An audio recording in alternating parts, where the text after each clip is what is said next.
The smell of pine smoke and frozen earth clung to everything in the northern fjords. My threadbare cloak, my work-roughened hands, even the corner of the herb drying room where I'd been sitting for the past hour, pretending not to hear them. I pressed my palm against the frosted window, watching the village square fill with torchlight, listening to the distant war horns that made my ribs ache with something I had no right to name. I didn't belong out there. I never had. The stronghold was preparing for his return, and I could already hear them gathering. Laughter echoing off stone walls, the crack of ale barrels splitting open, the sharp commands of warriors organizing the welcoming ceremony. Every time the Alpha King returned from campaign, they celebrated his strength, his victories, his unbroken bloodline. And every time, I made myself smaller in my healer's hut, hoping no one would remember I existed. But they always did. Moon touched, the broken Omega who thinks she still matters. I wrapped my arms around myself, feeling the familiar cold settle deep in my chest. My mother had been a healer too, gentle-voiced, patient, with hair like winter wheat. I'd inherited that from her, along with her softness. My father had been a warrior, though I barely remembered his face. He'd fallen in a border raid when I was 7, leaving me to navigate a world that saw me as damaged goods, a stain on their perfect hierarchy. The worst part? My bond had snapped 3 years ago, 20 winters old, and I'd felt the connection shatter like ice underfoot when my intended mate, Bjorn, a beta warrior, chose a higher-ranked female at the spring gathering. No warning, no apology. Just a public rejection that left me gasping on my knees in front of the entire pack while they pretended not to notice. Rejected Omegas didn't get second chances. We didn't get choices. We existed at the edges, tending wounds and brewing teas. Too broken to bond again, too useful to exile completely. I was trapped in this half-life. Too weak to challenge, too invisible to protect. Too rejected to ever truly belong. A knock at the door made me flinch. Lagertha. Astrid's voice was soft through the wood, careful. You need to come to the square. They're calling all healers. My stomach dropped. He's wounded? Poisoned blade, Astrid said, and I heard the fear threading through her words. Floki's asking for anyone who knows their herbs. The Alpha King. She hesitated. They say he might not survive the night. I closed my eyes, fighting the wave of panic that threatened to drown me. Ragnar Lodbrok was a legend, even among the northern packs. Ruthless, strategic, descended from the original bloodline. They said he'd never taken a mate, that he'd killed rival alphas with his bare hands, that his eyes could see straight through any lie. And tonight, I might have to stand before him while he bled out, trying not to collapse from terror. I'll be there in 5 minutes, I managed to say. Astrid hesitated. Bring your best supplies, and Lagertha... Her voice dropped. Stay quiet. Don't draw attention. Floki only wants competence, not complications. The unspoken message was clear. Don't embarrass us. Don't remind them what you are. I waited until her footsteps faded before moving to the wooden chest where I kept my medicines. My fingers trembled as I gathered yarrow for blood loss, feverfew for poison, willow bark for pain. Everything I'd need to treat a dying king while pretending I wasn't terrified of being noticed. As I fastened my cloak, my gaze caught on the small bronze mirror above my washing basin, and I forced myself to look. Pale, wheat blonde hair that never quite braided smoothly. Gray eyes that seemed too large for my face. Always watching. Always wary. Skin that bore no mate mark. No scars from battles I'd never been allowed to fight. I looked exactly like what I was. A rejected Omega playing healer in a world of predators. But there was something else. Something I'd been touching obsessively for the past 2 weeks, ever since the Council's last brutal decree. My hand moved instinctively to my throat, and fingers finding the small silver moonmark pendant my mother had left me. I pressed it against my pulse point, the way I always did when afraid, feeling the cold metal ground me. You are not what they call you, my mother used to whisper. The moon marks her own. I'd never understood what she meant. Outside, the war horns sounded again. 3 sharp blasts that meant the Alpha King had entered the stronghold gates. I pulled my hood up, grabbed my medicine satchel, and stepped into the frozen night. The square was chaos. Warriors shouting, torches blazing, the metallic scent of blood cutting through the smoke. I kept my head down, weaving through the crowd toward the stronghold entrance, trying to be invisible, trying to be useful, trying to be anything except what I was. Moon-touched, rejected, worthless. Then I heard Floki's voice, raw and desperate, cutting through the noise. "Where's the quiet one? The Omega healer? Someone get her now." Every head turned, and for the first time in 3 years, I stopped trying to disappear. They dragged me through the stronghold like I was the cure itself. 2 guards flanked me, their hands not quite touching but close enough to feel like a cage. The stone corridors blurred past, tapestries of old victories, mounted weapons, the bones of conquered territories. Everything here was meant to intimidate, to remind you that power lived in these walls, and you were only visiting. The Alpha's chambers were on the highest floor. Of course they were. By the time we reached the heavy oak doors, my lungs burned and my medicine satchel felt like it weighed more than I did. 1 guard knocked twice, sharp and efficient. The healer, Floki.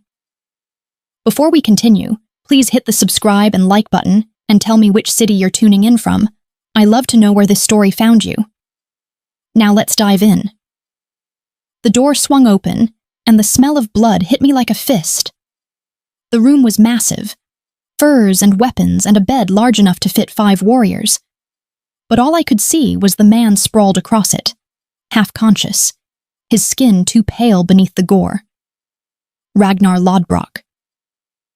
He looked nothing like the legend. His dark hair was matted with sweat and dirt, braids half undone. A jagged wound crossed his ribs, still seeping despite the bandages someone had tried to apply. His breathing was shallow, uneven, the kind that said poison working its way deeper. Floki stood beside the bed, his face drawn tight. "Can you save him?" I didn't answer immediately. Couldn't. I was too busy trying not to faint. "Healer," Floki snapped, "I asked you a question."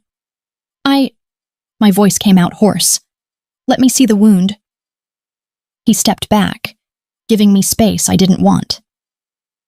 The other warriors watched from the shadows, their eyes pressing against my skin.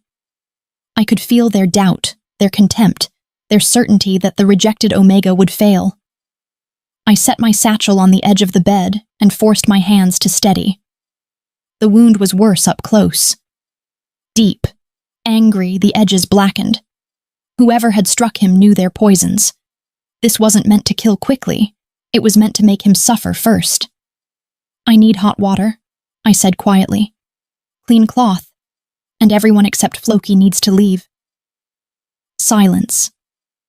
Then one of the warriors laughed, sharp and cruel. "You think you give orders here?" "I think," I said, not looking up, "that if you want him to live, you'll get out of my way." More silence. Then Floki's voice, cold as the fjord in winter. "Out. All of you." They left like wolves slinking from a rival's kill. When the door closed, I finally allowed myself to breathe. "You have spine," Floki murmured. "Didn't expect that." "You asked for competence," I said, unpacking my supplies. "Not cowardice." He almost smiled. Almost. The water arrived. I cleaned the wound in silence at first, my movements careful, methodical. Yarrow to slow the bleeding. Feverfew paste to draw out the poison. When I pressed the cloth against the blackened edges, Ragnar flinched, a low sound escaping his throat. "I'm sorry," I whispered without thinking. His eyes cracked open. They were storm gray, unfocused but aware, looking at me like he was trying to understand what I was. "No one." His voice was barely there. No one ever apologizes. My hands stilled. Pain deserves respect. Something shifted in his expression. Confusion, maybe, or recognition. Who are you? He rasped. Lagertha, the healer. No. He winced as I applied more pressure. Who are you? I didn't know how to answer that. The rejected Omega? The moon-touched outcast? The girl who spent 3 years trying to be invisible? Someone trying to keep you alive, I finally said. His eyes held mine for a breath longer. Then he closed them, his breathing evening out slightly as the feverfew began to work. Floki watched me from the corner. He'll need you again tomorrow, and the day after. It wasn't a question. I'll come, I said. You're afraid of him. I'd be stupid not to be. Floki's mouth twitched. Maybe. But you didn't run. I finished bandaging the wound, my fingers brushing against the ridged scars that covered Ragnar's torso.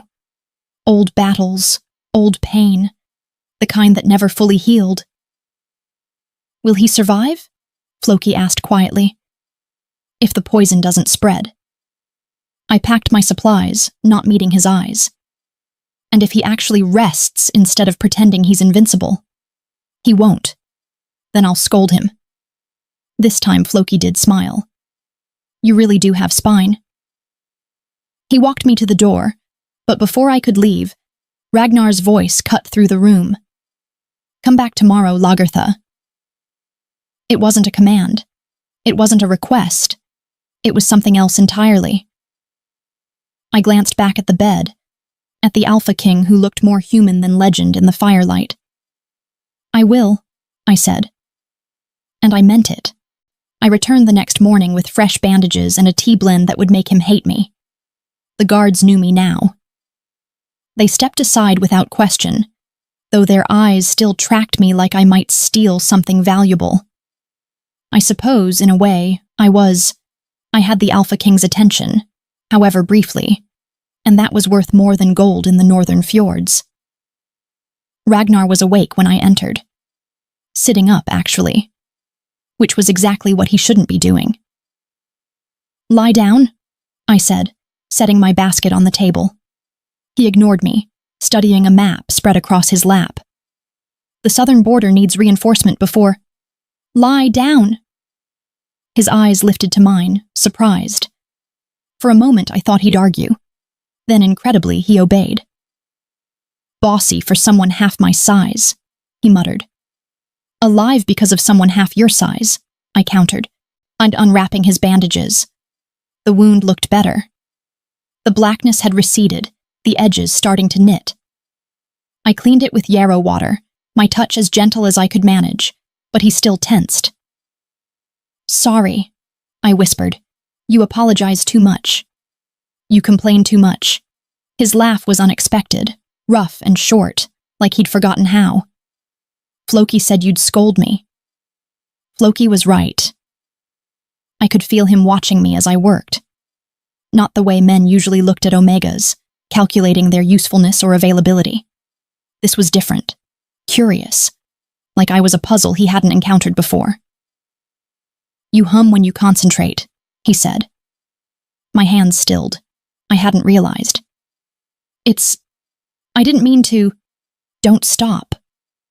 His voice softened. It's the first pleasant sound I've heard in months. Something warm and dangerous flickered in my chest. I forced it down, returning to my work, letting the melody slip out again without thinking. An old lullaby my mother used to sing. Your mother taught you healing? He asked after a while. Everything I know. She was Pack? She was kind. I tied off the fresh bandage, in a world that didn't reward it. Ragnar was quiet for a long moment. I know something about that. I glanced up, startled. The Alpha King admitting vulnerability? Drink this. I handed him the tea, avoiding his eyes. He sniffed it and grimaced. What's in this? Poison? Willow bark, ginger root, and a lecture about resting. I crossed my arms. Drink. He drank, making a face like a child forced to swallow medicine. Despite everything, I almost smiled. "You're enjoying this," he accused. "Of immensely. Cruel woman. Stubborn alpha." The silence that followed felt different than before. Comfortable, almost. Like we'd been doing this for years instead of days. "Why are you here?" he asked suddenly. "In the village. You're skilled enough to be at court." My fingers found the moon mark at my throat. I'm not wanted at court." "Why not?" "Because I'm rejected. Because I'm broken. Because I'm everything your society despises." "It's complicated," I said instead. He watched me with those storm-gray eyes, seeing too much. "You're afraid." "Of course I'm afraid. You're the Alpha King." "Not of me." He shifted, wincing slightly. "Of them. The pack." I looked away, focusing on repacking my supplies. "They have their reasons." "What did they do to you?" The question was so direct, so unexpectedly gentle, that something in me cracked. "They didn't do anything," I said quietly. "I just wasn't enough. And when you're not enough in the northern fjords, you learn to be invisible." "You're not invisible." I risked a glance at him. "What?" "To me," Ragnar said, "you're not invisible." The words hung between us like first snow, fragile, unexpected, transforming everything they touched. I didn't know what to say. Didn't know how to explain that no one had seen me in 3 years. That I'd become so good at disappearing that sometimes I forgot I existed at all. "I should go," I managed. "You need rest." "When will you return?" "Tomorrow, if you need me." "I need you." The way he said it made my breath catch. Not I need a healer, just I need you. "Tomorrow, then," I whispered. As I reached the door, his voice stopped me one last time. "Lagertha?"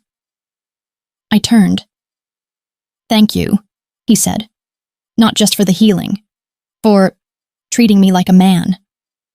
"You are a man," I said simply. "The crown doesn't change that." I left before he could respond, my heart beating too fast, my fingers still warm from where they'd brushed his skin. Behind me, I didn't see the way Ragnar Lodbrok watched the door long after I'd gone, or the way he touched his bandage where my hands had been, or the way he finally, for the first time in years, smiled. 5 days of careful tending. 5 days of stolen conversations and almost smiles. 5 days of me forgetting, just a little, what I was. Then the council reminded me. I was gathering cloudberries near the forest edge when I heard the screams. The village square had been transformed into a judgment hall. Council members sat on raised platforms, all but their faces carved from stone and winter. And there, on her knees in the center, was Yrsa, a young Omega I'd treated once for fever. "The accused has been found bonded to a male outside her assigned pairing," Elder Halvard announced. "This is a violation of pack law." My basket slipped from my hands. Yrsa was sobbing, her wrists bound, her intended mate, the one the council had chosen for her, standing to the side with his arms crossed, satisfied, vindicated. "She chose wrong," another elder said. "Omegas do not choose, they are chosen." "Please," Yrsa begged. "I love him." The back of Halvard's hand split her lip. "Love is not a right," he said coldly. "It is a privilege, one you have forfeited." I wanted to run to her. Wanted to scream that this was wrong, that she deserved choice, that we all did. But my feet were rooted. My voice trapped behind 3 years of learning to be silent. They dragged her to the exile post. 30 lashes. Public humiliation. Then banishment to the waste territories where rejected and disobedient Omegas went to disappear. I stood there, useless and silent, while they destroyed her. When it was over, I ran. Not to my hut, not to the healing rooms, to the stronghold, to him. The guards tried to stop me. "The Alpha King isn't receiving, get out of my way." Something in my voice made them step aside. I found Ragnar in his chambers, standing at the window, his hands braced against the frame. Even from behind, I could see the tension radiating through him. Shoulders locked, breathing harsh, the air around him vibrating with barely contained rage. "You should leave," he said without turning. "No. Lagertha—" "They punished her for choosing." My voice broke. "For daring to love someone they didn't approve, and you did nothing." He spun, and I saw it then, the fury in his eyes, the helplessness, the way his fists were clenched so tight his knuckles had gone white. "I wasn't there," he growled. "The council acted while I was meeting with the border scouts. By the time I returned, she was already bleeding." "Yes." The word was torn from him. "And there was nothing I could do without triggering a civil war." "So you let them—" "I let nothing." He crossed the space between us in 2 strides. "Do you know what it costs me? Watching them twist every law I try to change? Fighting battles on 17 fronts while the council undermines me at every turn?" "Then why fight at all?" I demanded, tears burning my eyes. "If you're powerless anyway." "Because I'm trying to change this world." His shout echoed off stone. "But Rome wasn't built in a day, and neither is revolution." We stood there, both shaking, both furious at a system that devoured the powerless and called it order. "I don't belong here," I whispered finally. His expression cracked. "Neither do I." The confession hung between us like a bridge. Ragnar moved first, a step closer, his hand lifting as if to touch my face, then dropping. "You think I chose this crown, this endless wait? You're the Alpha King. I'm a man," he said roughly. "A man who bleeds and breaks and doesn't know how to fix what's wrong without destroying everything." I saw it then. The exhaustion behind his strength. The loneliness behind his power. The way he'd been fighting alone for so long he'd forgotten what it felt like to have someone stand beside him. "You're not alone," I heard myself say. "Lagertha—" "You're not." Something in him shattered. He pulled me against his chest. Not gently, but desperately. Like I was the only solid thing in a world turning to smoke. I felt his heart hammering against mine, his breath ragged in my hair, his arms trembling as they wrapped around me. "Stay," he whispered. "Just for tonight, stay." I should have left. Should have remembered my place, my brokenness, all the reasons this was impossible. Instead, I tilted my face up. "I'm here," I said. And when his mouth found mine, it wasn't the Alpha King kissing a rejected Omega. It was 2 people seeking shelter in each other's wreckage. 4 weeks later, I collapsed in the forest. One moment I was gathering wintergreen, the next my vision tilted and the ground rushed up to meet me. The basket scattered, herbs spilling across frozen earth like tiny green prayers I couldn't voice. When I opened my eyes, Astrid was kneeling beside me, her hand on my forehead. "How long have you been dizzy?" she asked. "I'm fine." "Lagertha." Her voice was firm. "How long?" I tried to sit up and immediately regretted it. The world spun, my stomach lurched, and I tasted bile. 2 weeks, I admitted. Maybe 3. Astrid's expression shifted, concern melting into something else, something that looked like dread. "When was your last bleeding?" The question hit me like cold water. I opened my mouth to answer and realized I couldn't remember. 6 weeks? 7? I'd been so consumed with sneaking to Ragnar's chambers, with stolen hours and whispered conversations, that I'd stopped tracking the moon cycles. My voice sounded distant. "I don't know." Astrid helped me to my feet, her grip steady but her face pale. "We need to see Sigurd." "No. Now." Sigurd the Elder was the pack's master healer, a woman who delivered half the village and buried the other half. She took one look at me and pointed to the examination bench. "Lie down." My hands were shaking. "I'm just tired. Working too much." "Child," Sigurd said, not unkindly. I've been doing this for 40 years. Lie down. She pressed her fingers against my abdomen, checking pulse points and energy flows I'd learned about, but never performed on myself. Her face remained carefully neutral, but I saw her jaw tighten. How long since you were with a male? The room tilted again. That's not... Lagertha. Her eyes met mine. Answer the question. 4 weeks, I whispered. But that's impossible. I'm rejected. Broken omegas can't bond again, Sigurd finished. That's true, but conception? She pulled back, wiping her hands on her apron. That's a different matter entirely. The words didn't make sense. Couldn't make sense. The stories, I managed. Everyone says rejected omegas are barren, that once the bond breaks. The stories are wrong. Sigurd's voice was heavy. It's rare, incredibly rare, but possible. The bond breaking doesn't destroy your womb, child. It just makes people stop trying. My hand moved instinctively to my stomach. No. No. You're certain? My voice sounded like it belonged to someone else. Sigurd nodded. About 6 weeks along, maybe 7. The herb room suddenly felt too small, too cold, the walls pressing in like a fist. Does anyone else know?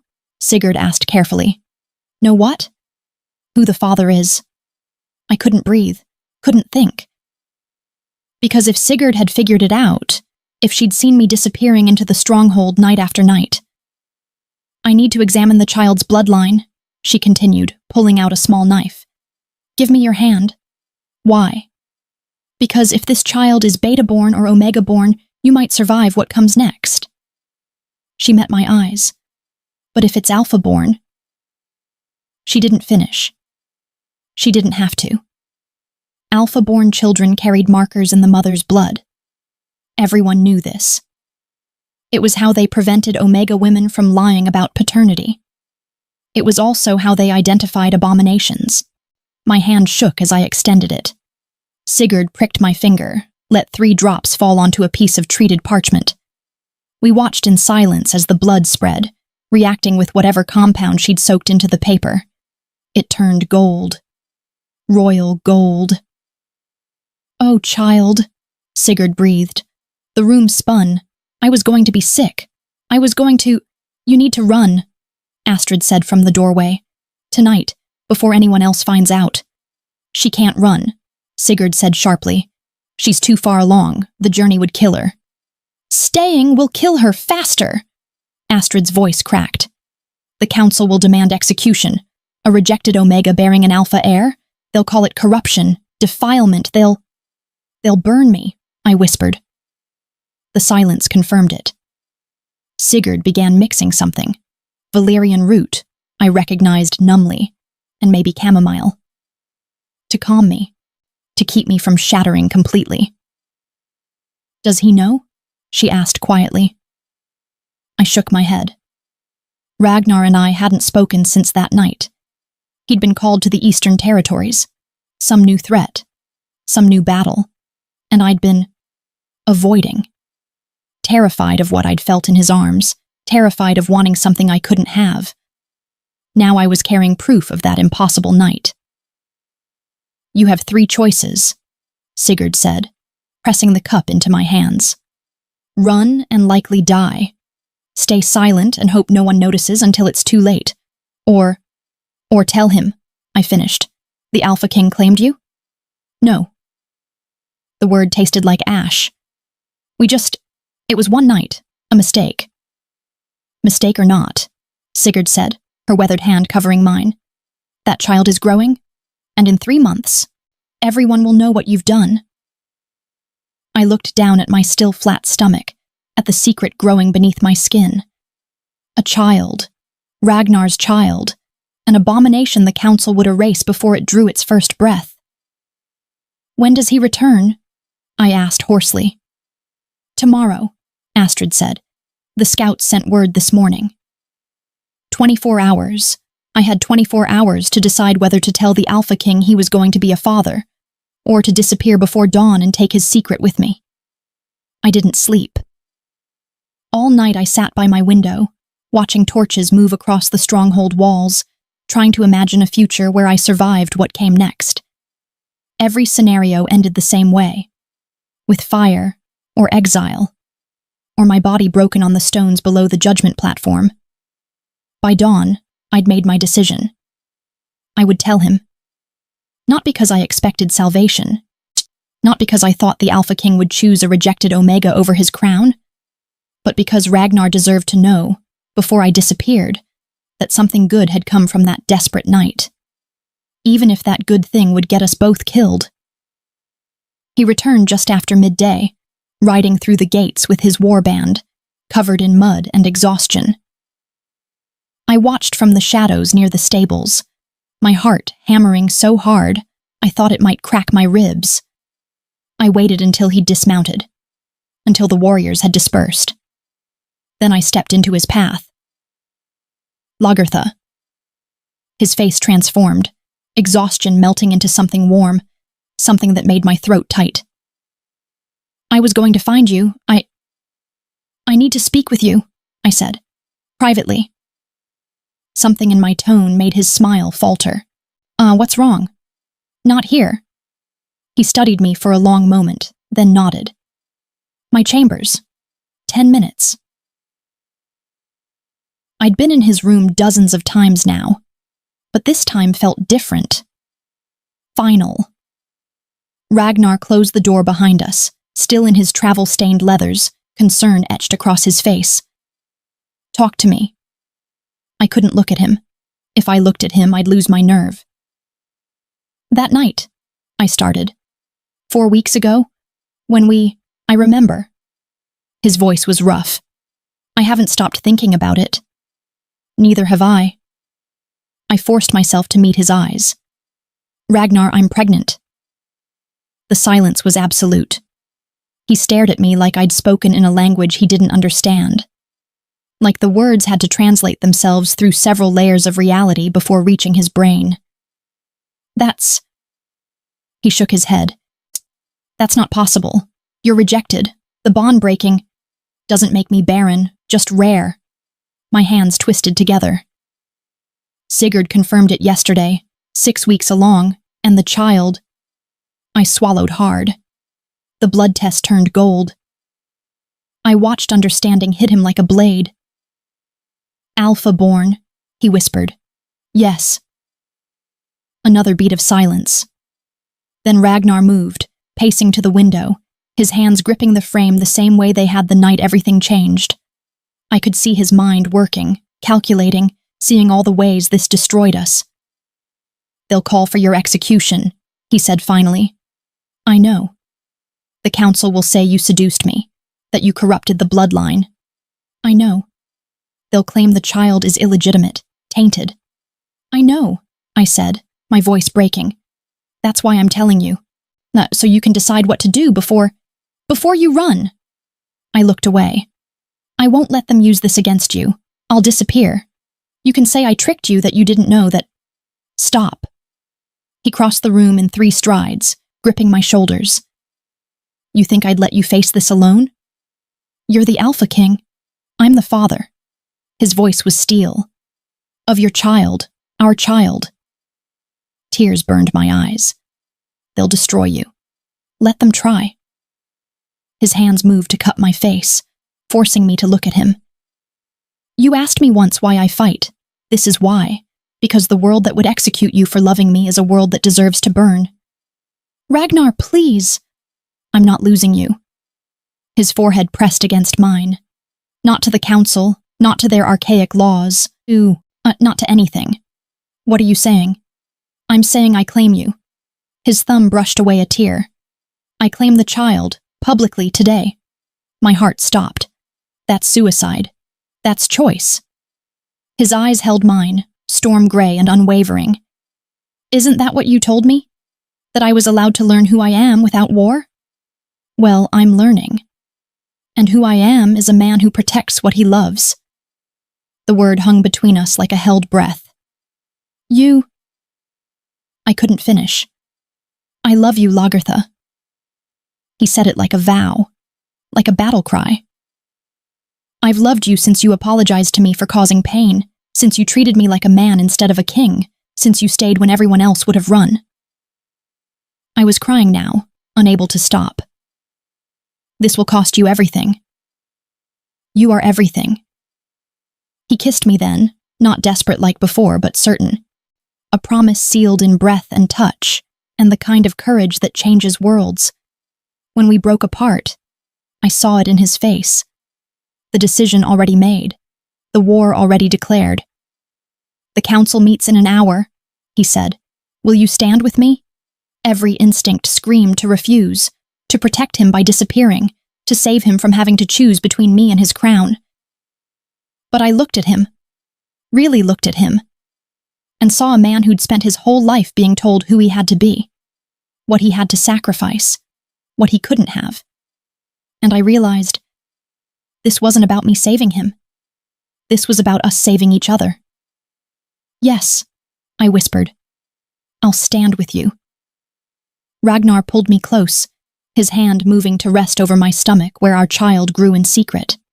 Then let's go teach the council what an alpha king really looks like. The great hall had never felt more like a tomb. Stone columns rose toward vaulted ceilings, ancient banners hung from iron chains, and the council sat on their raised platform like judges at the end of the world. 12 elders, faces carved from winter and tradition, watching us enter with the cold satisfaction of predators who'd already tasted blood. Word had spread. Somehow it always did. The hall was packed. Warriors, pack members, everyone who wanted to witness what they thought would be my execution. I felt their eyes on me like brands, heard the whispers slithering through the crowd. Rejected Omega. Corrupted the Alpha King. Abomination. Ragnar's hand found mine as we walked the center aisle. He didn't hide it, didn't hesitate. His fingers laced through mine like a declaration of war. Elder Halvard stood, his ceremonial staff striking the stone floor 3 times. Ragnar Lodbrok, he intoned, Alpha King of the Iron Fjords, you stand accused of violating sacred law. I stand accused of nothing. Ragnar's voice carried through the hall like thunder. I came here to make a claim. Murmurs rippled through the crowd. A claim? Halvard's eyes narrowed.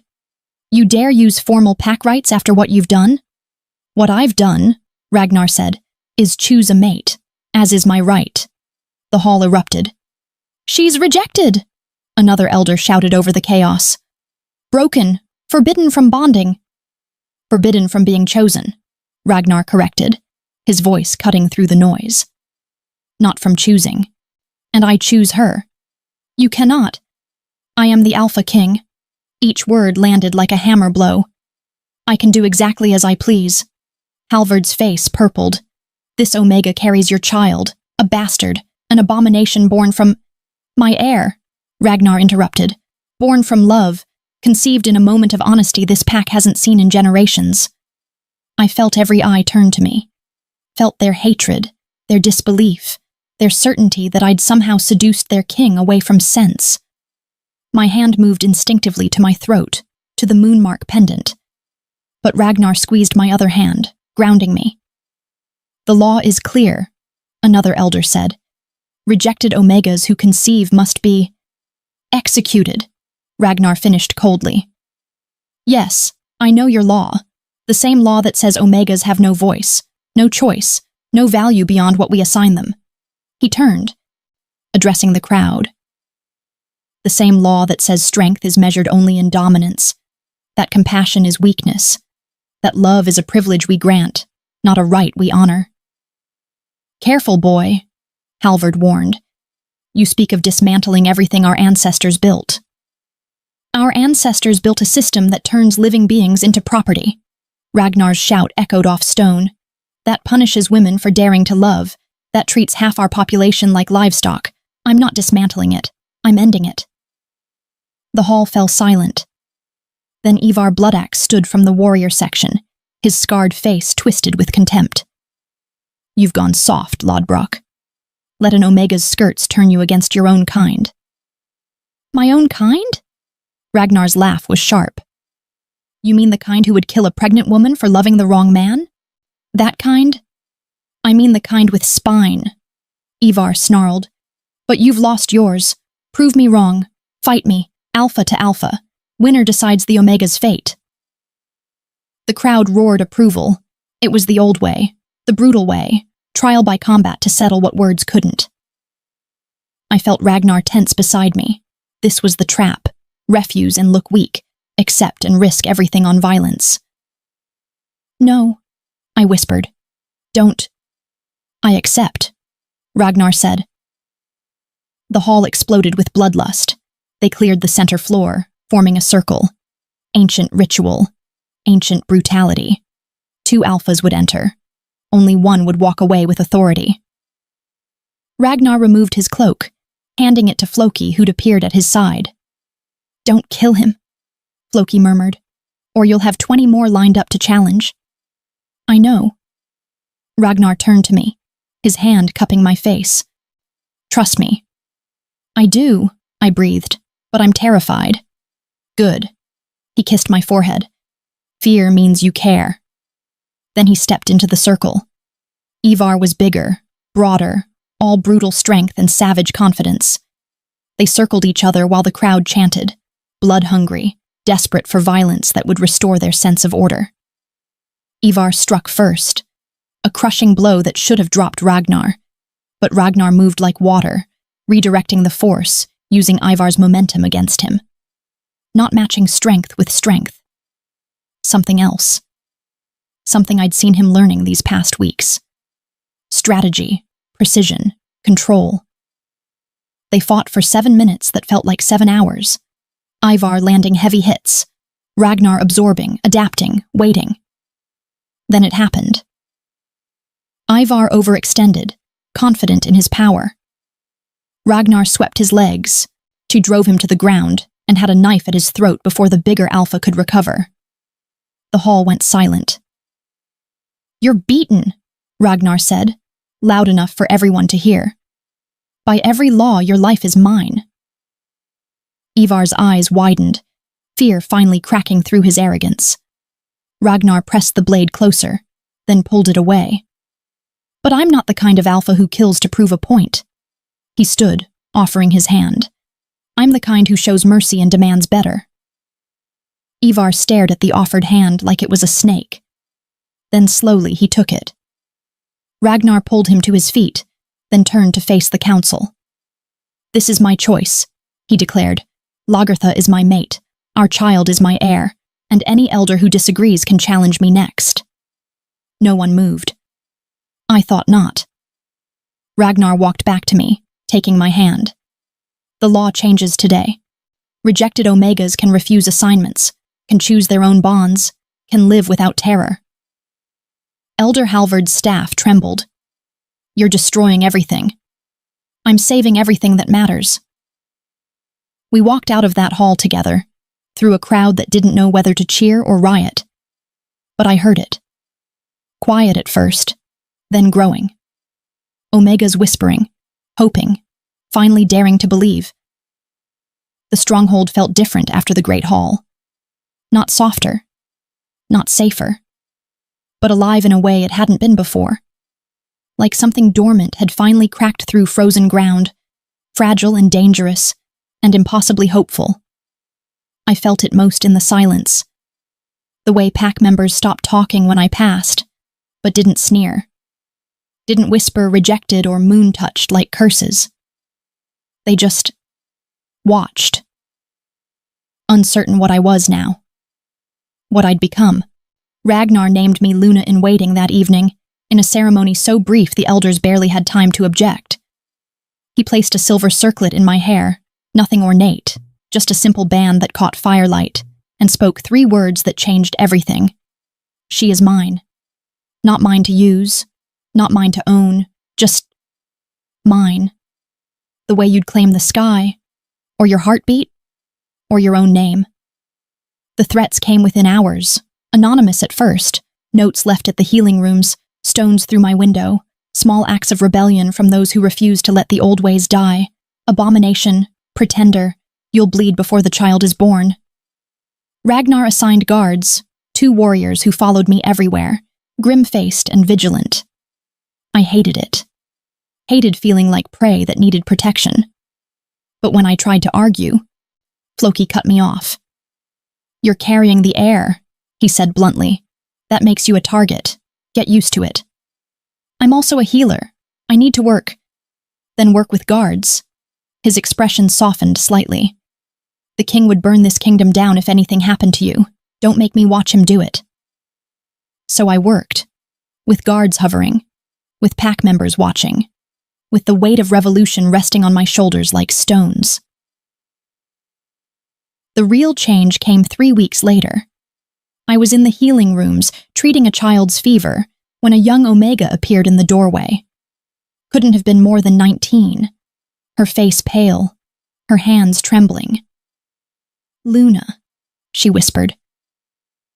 The title still felt strange. Can I speak with you?" I dismissed the guards with a look. They hesitated, then stepped outside. The girl, Freya, I learned, collapsed into the chair, tears streaming. "They're trying to bond me to Bjorn the Younger. He's 40, cruel. I've seen how he treats his thralls." Her voice broke. "But my father already accepted the bride price. The ceremony is in 2 days." My chest tightened. Bjorn, the same name as the man who'd rejected me. Different person, same brutality. "What do you want?" I asked quietly. She looked up, confused. "Want? If you could choose. What would you choose?" She blinked. "I'd refuse. I'd rather live alone than with a man who terrifies me." I reached across, taking her shaking hands. "Then refuse. But my father, the new decree says you can reject assignments. It's your right now. The elders won't honor it. They're still fighting. Let them fight." I squeezed her hands. "Stand in that ceremony and say no. I'll stand with you." Her eyes widened. "You'd do that?" "Someone stood for me," I said, thinking of Ragnar in the Great Hall. "Now I stand for you." 2 days later, I kept my promise. The bonding ceremony was held in the village square. The whole pack gathered to witness tradition. Bjorn the Younger stood at the altar, smug and certain. Freya's father presented her like livestock, and when the elder asked, "Do you accept this bond?" Freya's voice rang out clear. "No."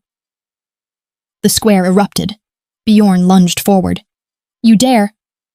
I stepped between them, my guards materializing at my sides.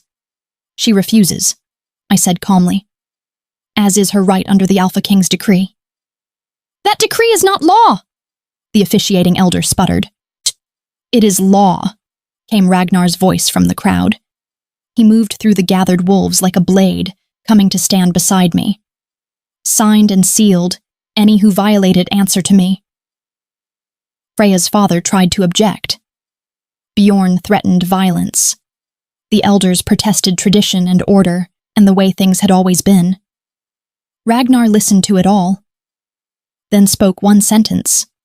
She said no. The simplicity of it cut through every argument. Freya left that square unbonded, shaking but free. And behind her I heard it starting, whispers among the other Omegas, questions, hope spreading like fire in dry grass. That night, I found Ragnar on the stronghold balcony, staring out at the moonlit fjords. I wrapped my arms around him from behind, feeling the tension in his shoulders. You're carrying the weight of the world," I murmured, just trying to make it lighter. He turned, his hand moving to rest over my stomach. The curve was visible now, even through my dress. "How's our revolutionary?" "Growing." I covered his hand with mine. "Are you afraid?" "Terrified," he admitted. "Every day the council schemes. Every night I wonder if I've pushed too far, too fast." His eyes met mine. "But then I think about you. About this child. About Freya and all the others who might finally have choice." He pulled me closer. "And I know it's worth it. Even if they never forgive you?" even then. He kissed my forehead. Some things are worth breaking the world for. From somewhere in the village below, I heard singing. An old Omega lullaby my mother used to hum. But louder now. Bolder. Like the moon finally remembering it had teeth. Floki appeared in the doorway, his expression unreadable. 3 more Omegas just filed refusal papers. The elders are losing their minds. Ragnar grinned. Good. You're enjoying this. Immensely. I leaned against Ragnar's chest, feeling our child move for the first time, a flutter like butterfly wings. Did you feel that? His hand pressed closer. I felt it. We stood there, 3 heartbeats united, while below us the world we were remaking hummed with dangerous new life. Winter settled over the iron fjords like a held breath. Snow covered the stronghold in silence, muffling the arguments that still raged in council chambers, softening the edges of a world being remade 1 painful inch at a time. 3 months had passed since the Great Hall confrontation. 3 months of small victories and smaller rebellions, of laws rewritten and traditions challenged. 3 months of my belly growing round with proof that the impossible had happened. I stood at the window of our chambers now, not just his, watching fat snowflakes drift past torchlight. Behind me I heard Ragnar enter, his footsteps familiar as my own heartbeat. You're supposed to be resting, he said, wrapping his arms around me from behind, his hands settling protectively over my swollen stomach. I've been resting for 3 hours. I'll go mad if I rest any longer. His laugh rumbled through me. Stubborn woman. Bossy alpha. It had become our ritual. These small exchanges that said, I see you, I know you, I choose you without needing the words. Our child kicked, strong enough that Ragnar felt it through my dress. His breath caught. Still not used to that, he murmured. Neither am I. I turned in his arms, studying his face. The scar above his eyebrow looked softer in the firelight. Less like a warrior, more like a man who'd finally learned to rest. Are you afraid? Of what? Fatherhood, the birth, all of it. He was quiet for a moment, his hand moving in slow circles over where our child grew. Terrified, he admitted. I've faced armies, Lagertha, fought wars, killed men with my bare hands, but the thought of you in pain, of something going wrong, of holding something so small and fragile? His voice roughened. Yes, I'm afraid. But it's a good fear. He tilted my chin up, his storm-gray eyes holding mine. The kind that means something matters, that someone matters more than crowns or conquest, or any of the things I thought defined me. I touched his face, tracing the line of his jaw. Who are you now? Without war? He smiled, the real smile, the one he saved for these quiet moments between us. I'm learning, every day. A knock at the door interrupted us. Floki's voice, gruff but respectful. The delegation from the Eastern Pax is here. They want to discuss your Omega reforms. Ragnar sighed. Tell them I'll be down in 10 minutes. They specifically asked for the Luna. I felt Ragnar tense. No, I'll come, I said. Lagertha. I'm carrying your heir, not dying of plague. I squeezed his hand. Besides, they need to see me, see that I'm real, not some seductress from their nightmares. You don't have to prove anything. I'm not proving anything. I moved toward the wardrobe, pulling out the deep blue dress that had been made for formal occasions. I'm showing them what the future looks like. In the Eastern delegation was exactly what I expected. 5 alphas, stone-faced and skeptical, seated around the council table like judges. They stood when we entered, for Ragnar, not for me. But I saw their eyes track to my stomach, calculating, assessing. Alpha King, the lead delegate said. We've heard troubling reports. Omegas refusing bonds, pack structure destabilizing, chaos disguised as progress.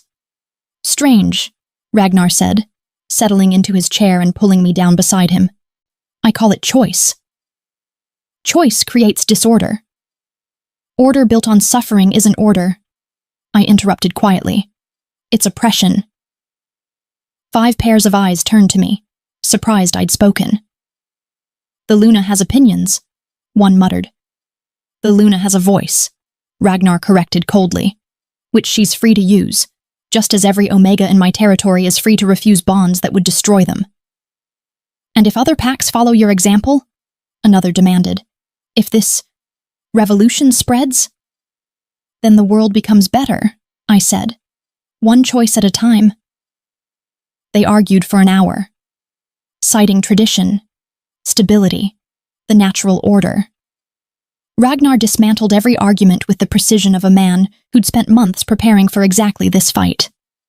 But it was Floki who ended it. You want to know why the northern fjords are stronger now? He said, leaning against the wall. Because our Omegas don't spend every moment terrified. Because our females aren't treated like breeding stock. Because the Alpha King had the balls to admit the old ways were broken. He grinned. But please, keep clinging to your traditions. We'll happily accept the refugees when your packs implode. The delegates left soon after, dissatisfied but thoughtful. When they were gone, Ragnar pulled me close. You didn't have to face them. Yes, I did. I rested my head against his shoulder. We're in this together, remember? That night, as snow continued to fall, we lay in bed with his hand resting over my belly, feeling our child move beneath his palm. I hummed without thinking, the old lullaby, my mother's melody. And then I heard it. Ragnar, humming with me. I looked up, startled. When did you learn that? I've been listening, he said softly. To you, for months now. His fingers laced through mine. You do it when you're content. When you feel safe. I wanted... He trailed off, almost shy. I wanted to be able to do that for our child, to carry something of you in the music. Tears burned my eyes. You're going to be a wonderful father. I'm going to try. We lay there in comfortable silence. 2 people who'd been broken by the world they were born into, now remaking it into something gentler. Something better. Ragnar? Do you regret it? Any of it? He was quiet for a long moment. Then, I regret every moment I spent before I knew you. Every day I thought strength meant being alone. Every night I believed love was weakness. He turned to face me fully. But this? Us. Our child. The world we're building? His hand cupped my face. Not for a single heartbeat. I kissed him then, soft and certain, tasting snow and firelight and the future we'd chosen against impossible odds. We weren't chosen by fate, I whispered against his lips. No, he agreed, pulling me closer. We chose each other. And in that choice, in that brave and terrifying and utterly impossible love, we'd begun to change everything. Outside, the moon rose full and bright over the iron fjords, watching, approving, finally growing teeth. The end. If you enjoyed the story, let me know in the comments. Your voice decides what I write next. Don't forget to subscribe if you want more moonlit love stories like this one.